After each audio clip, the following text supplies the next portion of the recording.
Welcome to Applied AI Australia. I'm Ramon Rodriguez, and here's the truth. Ignoring AI is probably the fastest way to fall behind. This show cuts through the noise and delivers only on what matters: growth, margins, and time. Each week, I translate AI into practical outcomes leaders can actually use. We're starting a new series called In Practice, where I sit down with Australian leaders and subject matter experts to understand how they're actually using AI to drive measurable business outcomes. Today, I'm in conversation with John Foong, the recent Chief Commercial Officer of Domain. John spent 12 years at Google and 2 years at Uber in global leadership roles. Now, the framework John's going to share with us today, my big takeaway was, does it meaningfully increase revenue or decrease costs? If not, it's all noise. Let's dive in. Thanks, Ramon. And it's an honor to be here. I've loved listening to the podcast. And obviously, I'd love to see your real world experience as well. John Foong is my name. I am now transitioned actually from being the Chief Commercial Officer and Managing Director at Domain. I ran about half of Domain. Previously, I had 15 years at Google and Uber, all around the world, Europe, London, Dublin, America, in a combination of marketing, technical, and sales leadership roles. Particularly as it pertains to Google Cloud and some of the very first implications and uses of AI and machine learning, which we'll talk about.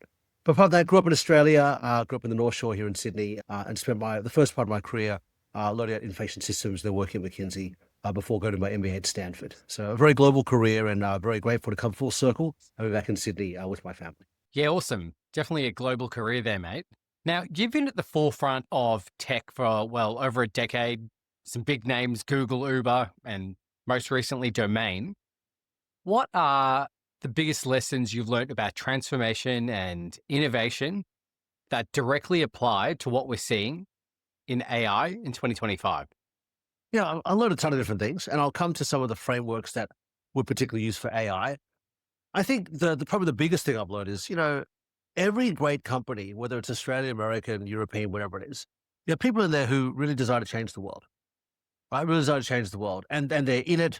Yes, there's a selfish motive about money and about learning, but people generally have a desire to make life better for the people they work with and better for the customers of who they serve.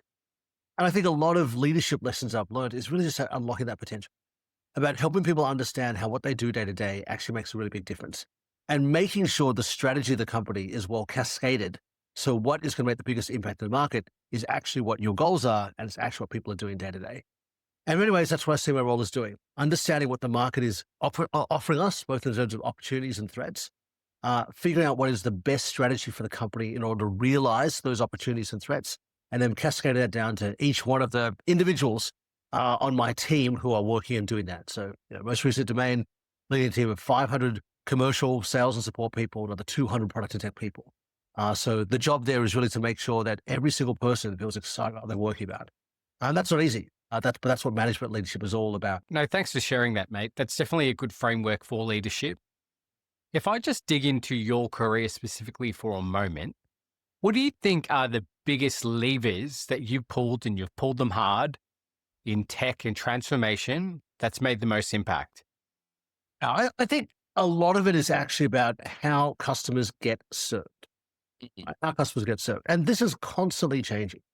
For example, I come most recently from the real estate industry, and that has a very interesting structure because you have the CEO of, say, like a Ray White. You have 1,000 Ray White offices, each with a separate leadership and ownership. And each of those offices might have 5 or 10 agents, and each of them might have 2 or 3 assistants, right? So it's quite an interesting, I guess, kind of, I wouldn't say pyramid model, where you've got these different stacks of leadership. Each one of those people in that leadership structure is a free agent. Yeah. An agent can work for a different brand, a different office. An office can switch alliances from Ray White to a Harcourt to something like that. So there's a different power dynamic that's shaped there. And so what we did at Domain is introduce a structure where every single one of those people has someone inside Domain serving them, and we coordinate. That's very different to Google, where my customers were actually the people who provide technology services to their own customers, and they all act like individual companies. And then my job is to give them a set of tools and incentives to help them build on it. And then Uber's a different model altogether, where actually we and the driver partners are serving end customers who are riding, right? And then our job is to help a driver build their own business. So depending on the model of how a customer and end customer is served, you need to design a interface, a go-to-market strategy, which is compatible with that, which suits your business goals and their business goals. And that's different per product, it's different per industry, and even the same product industry, it's constantly changing. With Uber, for example, we originally just sold Uber Rides. But then, particularly during COVID, we had Uber Eats, we had all these different products. And now Uber has like 20, 30 different products they offer. Every time you make a strategy change like that, you have to question, is our customer model serving us and the customer? And often it can get better. It's a fascinating point there you make.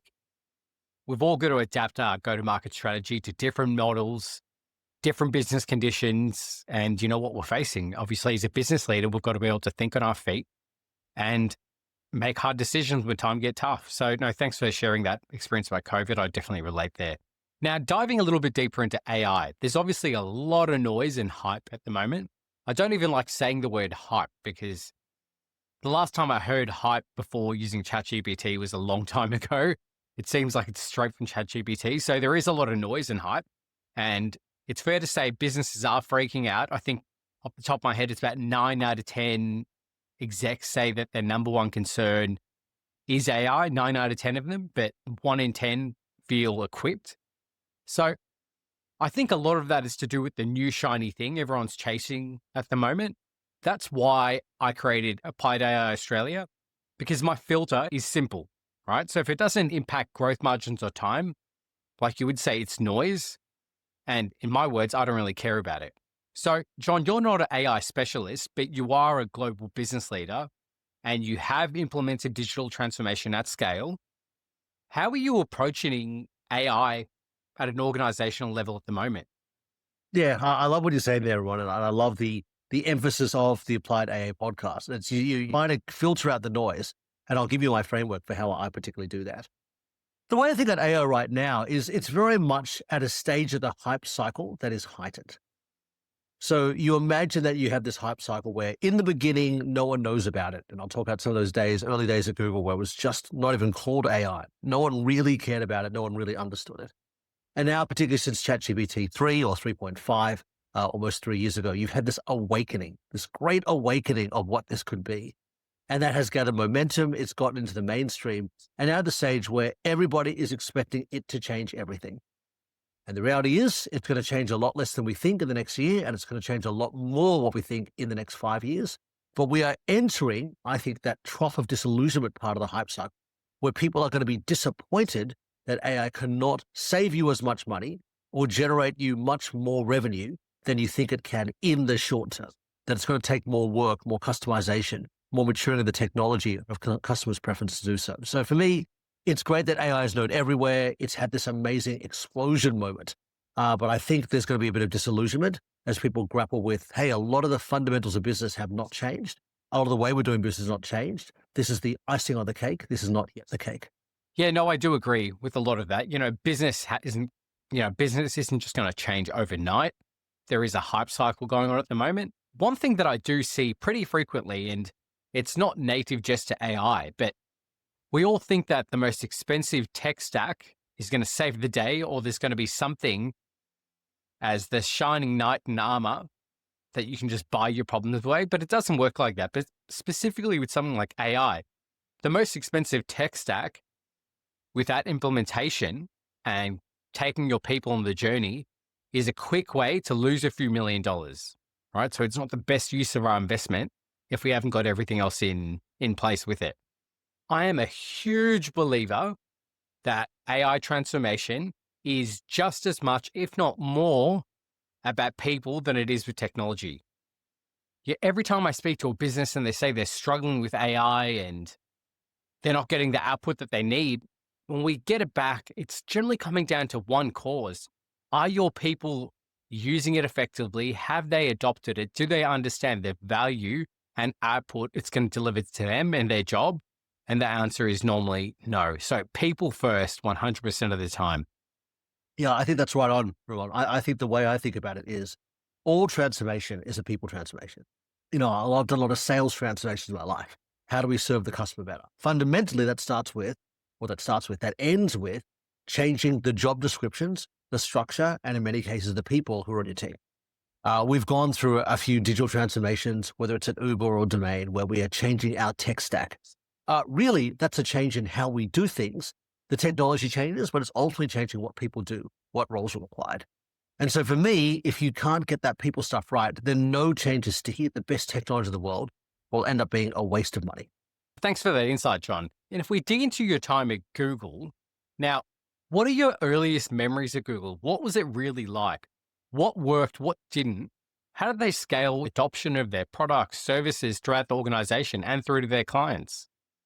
Yeah. It's been fascinating to be Google for those 8 years. And you see a company whose greatest strength is in some ways its greatest weakness. Its greatest strength is it develops incredibly cool stuff and attracts people who are incredibly talented and creates an environment where they can change the world. That's the real positive side. The negative is there's a lot of noise, a lot of developments which are super cool, but they don't necessarily do it or change anything. And I was at Google for such a long time and I saw so many different things, whether it's Google Glass or virtual reality glasses or things like that, that was super cool, but really had no commercial impact at all. And a lot of things that eventually did just took a long, long time. For me, whether it's AI or another technology, the question is always the same. Does this help me make meaningfully more revenue or does it help me meaningfully displace costs? That to me are the two true tests of whether a technology is it bad, is a gimmick, is something cool versus something that will meaningfully impact my business. And therefore, as a business leader, CEO, CXO, whatever it is, I need to pay attention to. It's literally, does it delta costs or does it delta revenue? So, for example, let's say that to Google. I remember seeing the very first versions of AI back in the early 2010s with Google. And actually, the implication was in YouTube.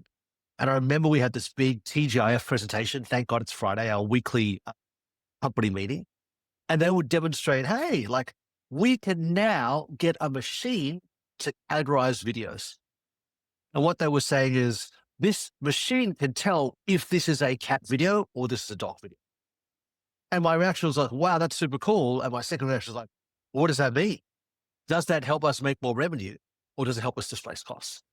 And in that time, the answer was no. But actually, over time, AI was used in the back engine to do something called classification, right? We used to use, or we still do at Google, a lot of manual processes to put videos into categories, suitable for children, not suitable for children, this particular category, not that particular category.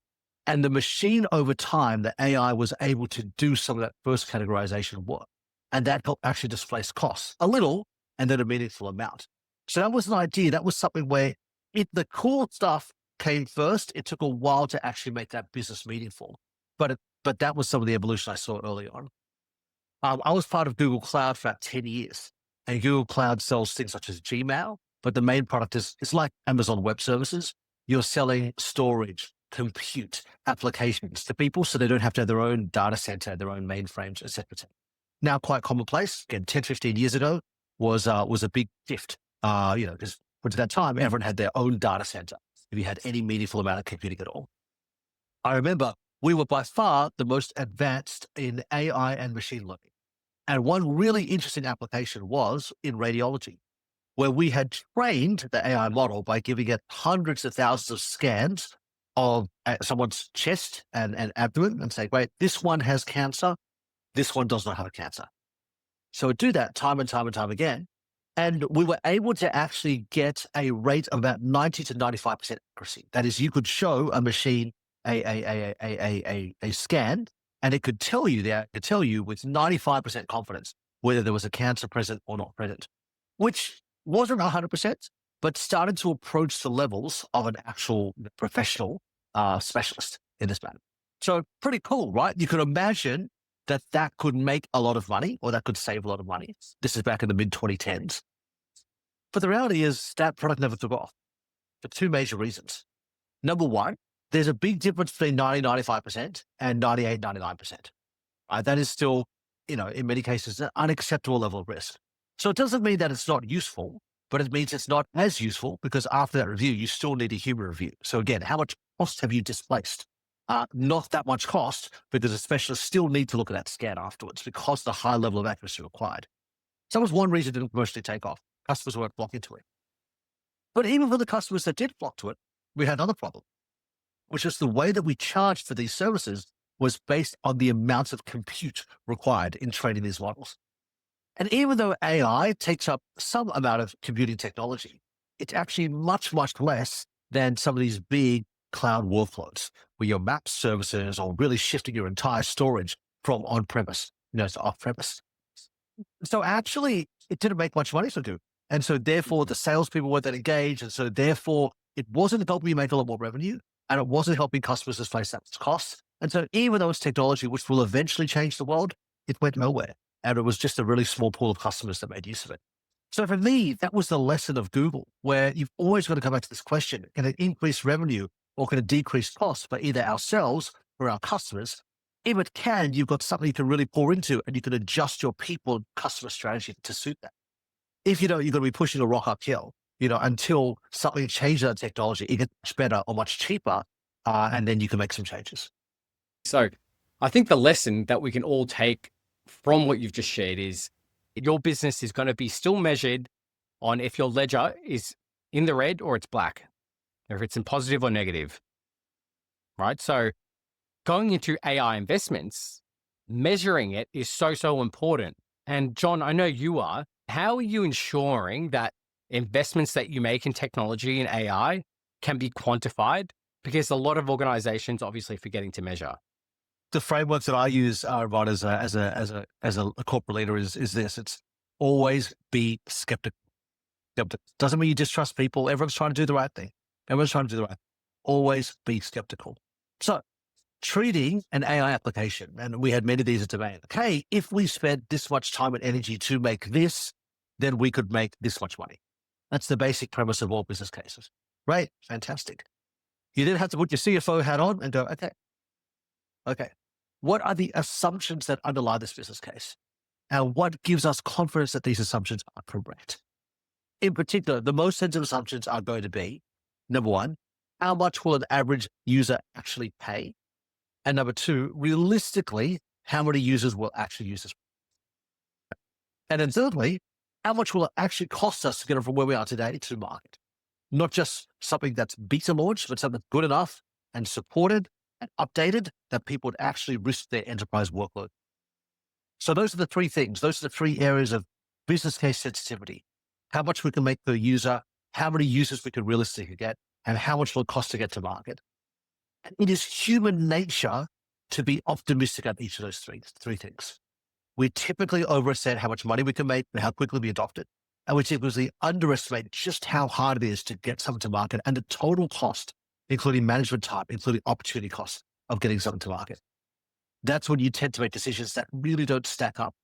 Put your private equity venture capitalist hat on, push your CFO hat on, and really be miserly.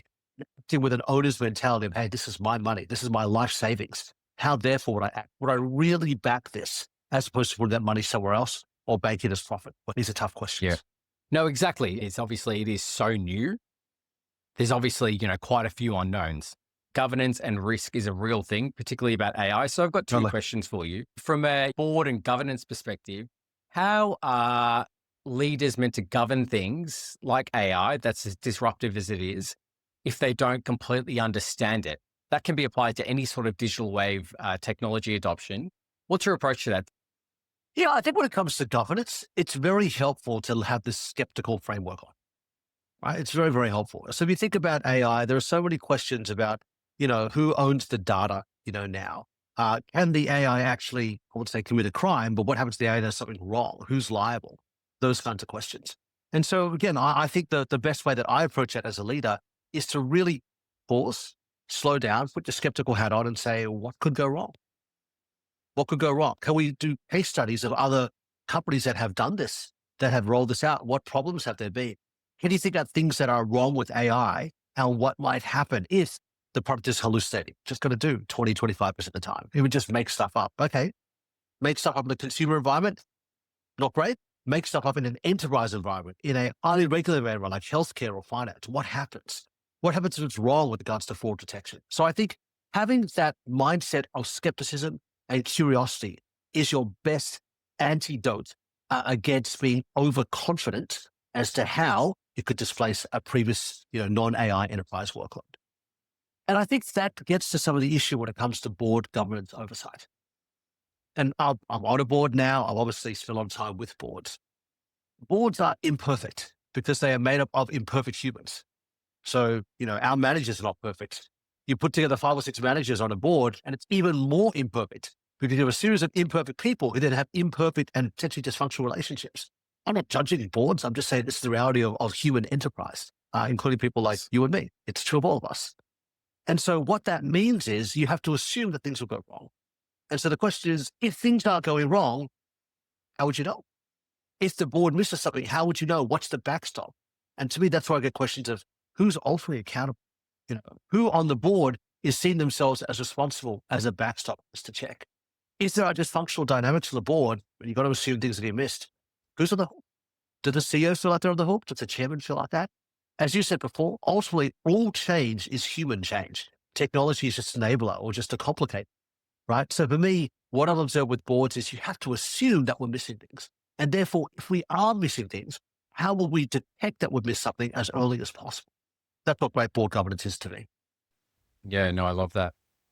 Now, getting a bit practical, John, of your recent role as Chief Commercial Officer and MD at Domain, you launched quite a few AI products. Which ones drove growth? Which ones actually moved from pilots to proven concepts that scaled and improved the business meaningfully?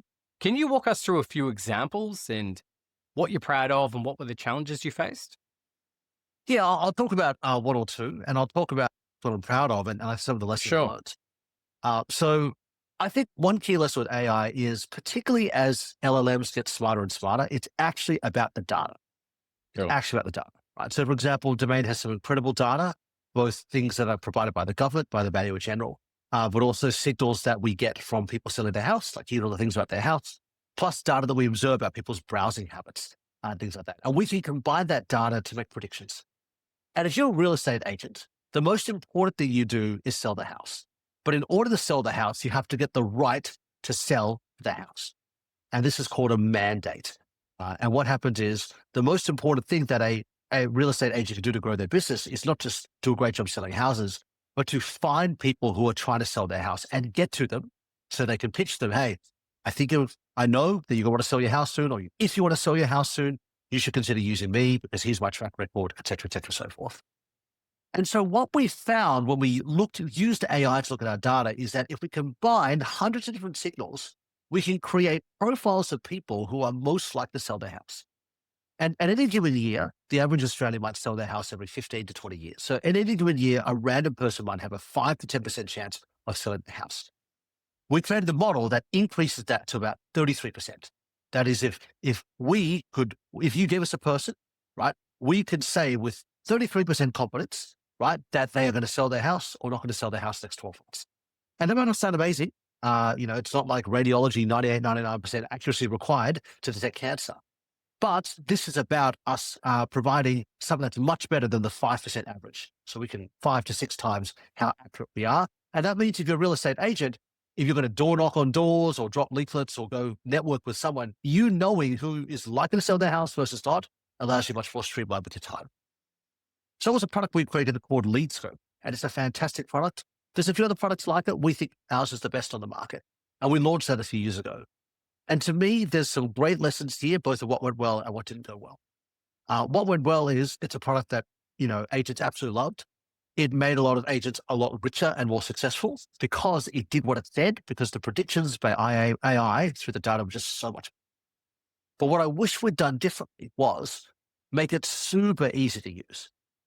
Pretty easy to use. It links in with a agent's database, and it tells them, great, this one will sell, this won't sell, things like that. But what we found is if we made it even easier, people use it more. So one of our big customers on this, Ray White, they actually integrated it with their own technology, with their own call list. So instead of them just having a database, in their daily call list of who to call, it'll literally rate them based on who's most likely to sell. And just take out that extra bit of friction means that real estate agents who are busy and tired and exhausted are more likely to use that software and achieve better results and have that virtuous cycle. Similarly, it's a product that's used by it's used by hundreds of agents. Used by hundreds of agents. It's pretty good. It makes us a few $1,000,000. Fantastic product from 0 to 2 years. The reality, though, is there are 50,000 agents, right? There are 50,000 agents. There are 10,000 agencies. And here you only have hundreds of agencies using it. So you have a market share of less than Yeah. 10%. Mm. And the reality is this is a product that should be used by the majority of agents. It's such a great Mm. product.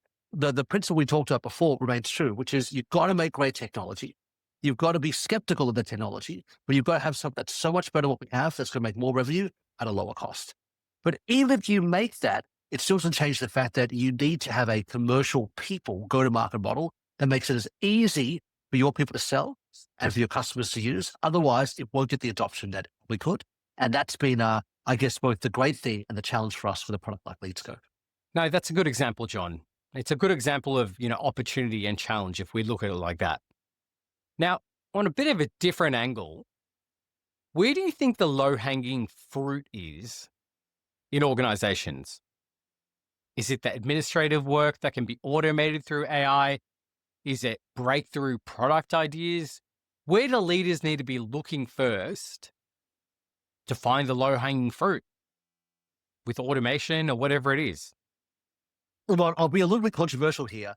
I don't think Please. there are that many low-hanging fruits that apply to all industries that AI can give. I think there are some, but they're quite specific to various functions and various industries.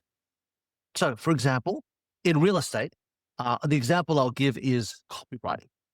So every time you sell a house, you need someone to write some copy, right? And when I say copy, this is a description of the house that's hopefully someone will read and go, oh, wow, that's really interesting, right? I'm going to go to that open house inspection. So that exists, and that's right.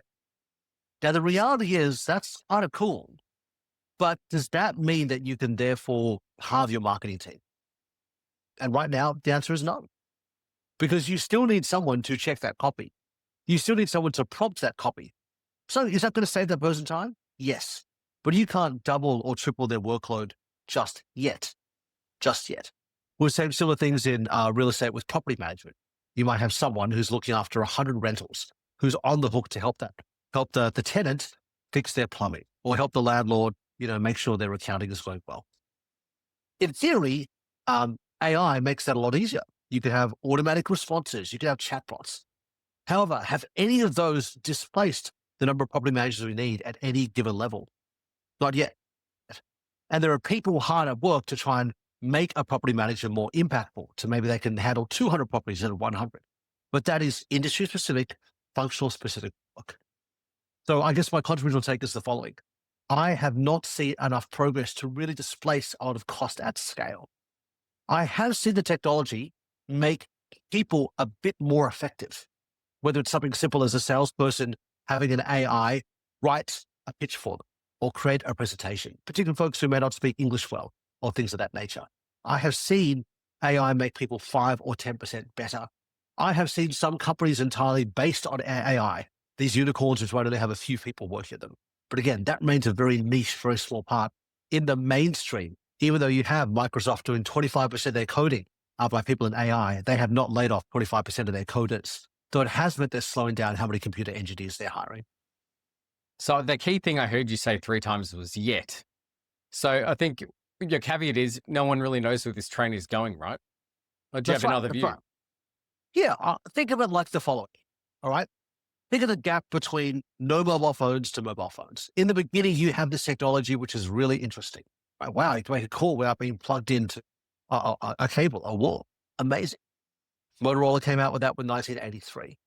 It still took 14 years to get the majority, not a majority, a small minority, but millions of people using a Motorola. 1997, it's when the Motorola StarTAC became more mainstream.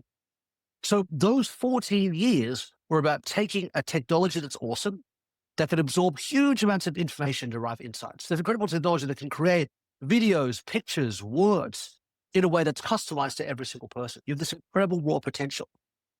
The prizes, I guess, going to be to the technologists who can make that. But the real prize is the companies that can commercialize that in a way that is, okay, I can now sell twice as much of my product, or I can spend half as much money in creating it. And I don't think we're anywhere near those things right now. Nowhere near them. nowhere near them. But you're going to see eventually every industry disrupted by it.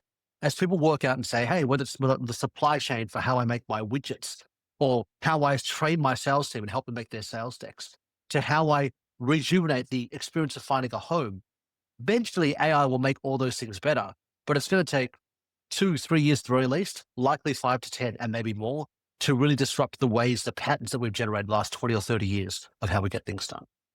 I've also often thought about, print to digital, mobile phones to cell phones and smartphones, but I'm a firm believer that this is a huge disruption and it is going to impact every industry. And I'm not a big fan of, cutting people with AI or technology. But Yeah, how can people do more? How can people do better and focus on the high value work? exactly. Exactly. I think of like, if it wasn't for the car, we'd all be on horses. And yes, when horses went to cars, lots of people who rode horses lost their jobs. But ultimately, they were doing something better. They ended up being able to ride cars and be able to be a lot more productive and go a lot further rather than going slow to the horse. And I think where there's any transition like that, it's ultimately a good thing. It needs to be well managed. We need to have safety nets in society. How do we retrain people, particularly folks who've been doing the same thing for decades? That's the responsibility of government and institutions and leaders such as us. But ultimately, technology is a good thing, even though it's really, really scary. And AI is perhaps definitely the most recent and maybe the biggest change of all. John, we're coming to the end of the podcast. And one thing I definitely want to find out before we close out for the execs and for those boards out there, what's your top tip that you've learned at big organizations, big tech, Google, Uber, that the listeners can apply today to the challenges we're going to be facing tomorrow? Yeah, I think two things. And it comes back to the themes that I talked about today and on your podcast. Number one, be curious. Be curious, right? Just like if someone brings something to you, don't judge it. Just go like, hey, how does this work? Wow, does that thing? How does it actually do that thing? What technology enables that? Could it also do this? Curiosity is the bedrock of great leadership. It's the great relationships all come from curiosity. Great inventions come because someone said, why not? Why can't we do it this way? And I think as a leader, particularly as a senior leader, the way to stay nimble is to always be curious. Number one. But the other side of curiosity to me is skepticism. It is good to be skeptical of AI, both in terms of what it can and can't do and the risks and the downsides it presents. And don't be not curious, but also don't be unskeptical and trust that, oh yeah, this is going to replace everything or change everything. We know it will eventually change everything, but we don't know when and in what order and at what time. So skepticism when it comes to, I don't know if we should invest that money right now because I can't see the line for a good business case. That's the right decision. And you save your dry powder for the real great innovations, which you'll figure out with being curious. So big executives out there, be curious, be skeptical. That's not just for AI, that's for any technology, I think. Now, one more question on a little bit more of a light note. What tools are you actually using day to day? I know it's probably not the most high value question, but I get it so much. What's your day to day, mate? What is it? Yeah, for me, I do use ChatGPT the most. And so what I will typically do is if there's information, I will upload it to ChatGPT.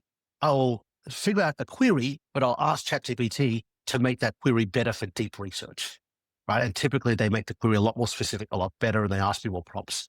That's stage one. Stage two is I will then ram that through ChatGPT, Claude, Anthropic, and Google Gemini. I find each of them have different strengths and weaknesses, and I'll typically run a deep research query in each of those for something that I really care about. That'll take about 10, 15 minutes. Google Gemini is the fastest. I found Claude AI to be the slowest. And then lastly, when I have this 20, 30, 40-page report, I'll stick it in Google's Notebook LM and make it into a podcast, and I'll listen to that podcast. And for me, that's how I develop overnight superpowers.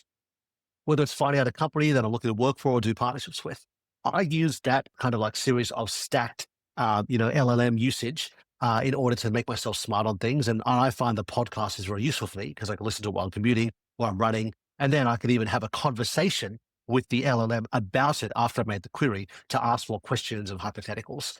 So that's pretty my generic usage. It isn't particularly complicated, but I basically do that multiple times a day. You say it's simple, but if you step back and actually think about what you've achieved in that period of time, it's incredible, right? You've got the opportunity to learn anything and beat anyone in a fraction of time. My view is AI, it turns generalist into specialist. And to your point about being curious and the enablement that provides, the business benefits is going to compound all the way to the bank. I know if you give me 10 to 15 minutes, I can get a little bit smart about pretty much anything, anyone or any company. And that is something which was possible for in the age of Google, but it took a lot more clicking, a lot more random, a lot more, true false searches. And before Google was very, very difficult. So it is amazing how quickly we can upskill ourselves. And I think, to your question about being executive, that's the real skill to learn. How do you actually make your curiosity into a methodology?